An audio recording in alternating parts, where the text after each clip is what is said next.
નમસ્કાર મિત્રો, શેરબજાર ગુજરાતી યુટ્યુબ ચેનલમાં તમારા બધાનું સ્વાગત છે। મિત્રો, આજે આપણે રાજકોટની જ કંપનીના શેર વિશે વાત કરવાના છે। કંપની છે રિન્યુએબલ એનર્જી સેક્ટર એટલે કે સુઝલોન એનર્જી। તો આ શેર વિશે આપણે વાત કરીએ તો આ કંપનીને એક મોટા પ્લાનને મંજૂરી મળી છે। તો આ શેનો પ્લાન છે અને શેના માટે મંજૂરી મળી છે એના વિશે આપણે તમામ માહિતી ડિટેલમાં જોઈએ। તો આ વિડીયોને તમે પૂરેપૂરો જોજો, જેથી કરીને જો તમારા જોડે પણ સુઝલોનના શેર હોય તો તમારે આગળ શું કરવું એના વિશેની માહિતી મળી રહે। રિન્યુએબલ એનર્જી સેક્ટરની કંપની સુઝલોન એનર્જીના શેરમાં સોમવારે 7 જુલાઈની સાથે માર્કેટ ખુલતાની સાથે એક્શન જોવા મળી શકે છે। કંપની એક્સચેન્જોને પોતાની પ્લાનિંગ વિશે મોટી જાણકારી આપી છે। સુઝલોન એનર્જીએ ગયા શુક્રવારે જ માર્કેટ બંધ થયાના થોડા સમય બાદ જાણકારી આપી હતી કે સુઝલોન એનર્જીના શેર લગભગ 0.50% વધારા સાથે બંધ પણ થયા હતા શુક્રવારે। એટલે કે શુક્રવારે કંપનીએ માર્કેટ બંધ થયા પછી માર્કેટને જાણકારી આપી હતી।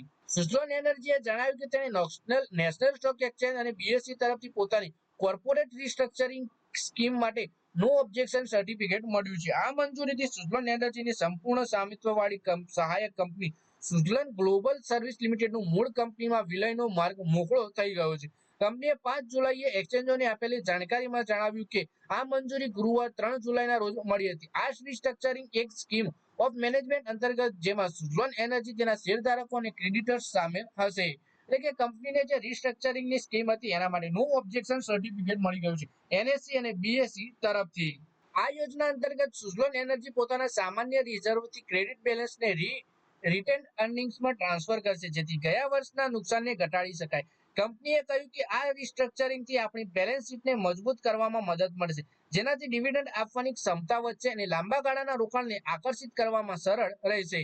પછી વાત કરીએ ટ્રાન્સપરન્સી એટલે કે સ્કીમ જમા કર્યા બાદ આ કરવામાં આવેલી કોઈપણ વધારાની જાણકારી સુઝલોન એનર્જી અને સ્ટોક એક્સચેન્જની વેબસાઇટ પર જાહેર કરવાની રહેશે।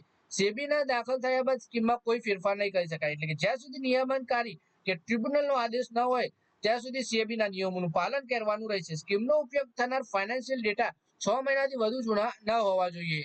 પછી વાત કરીએ સુઝલોન એનર્જીના શેર એનએસયુ પર 0.58% એટલે કે 38 પૈસાના વધારા સાથે 66.65 રૂપિયા ઉપર બંધ થયા।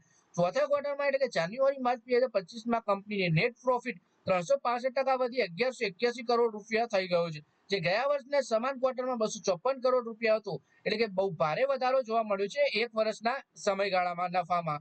આ દરમિયાન કંપનીની કુલ આવક 3774 કરોડ રૂપિયા રહી હતી। તો મિત્રો, આ વિડીયોમાં આપણે વાત કરી સુઝલોન એનર્જીના શેર વિશે, જેમાં કંપનીને રિસ્ટ્રક્ચરિંગના પ્લાનને જે નો ઓબ્જેક્શન સર્ટી હોય એ એનએસસી અને બીએસઈ ઉપર તરફથી મળી ગયું છે અને હવે કંપની રિસ્ટ્રક્ચરિંગનું પ્લાન કરી રહી છે। તો મિત્રો, આ વિડીયોમાં બસ આટલું જ। હવે મળીએ આવનારા વિડીયોમાં। ત્યાં સુધી વિડીયોમાં લાઈક કરો, કોમેન્ટ કરો અને વિડીયો પોતાના મિત્રો સાથે ફેસબુક, ઇન્સ્ટાગ્રામ, વોટ્સએપ બધી જગ્યાએ શેર કરો। શેર બજારની આવી જ માહિતી ગુજરાતીમાં જોવા માટે તમે ચેનલને સબસ્ક્રાઇબ કરી ઘંટડી પણ દબાવી દેજો।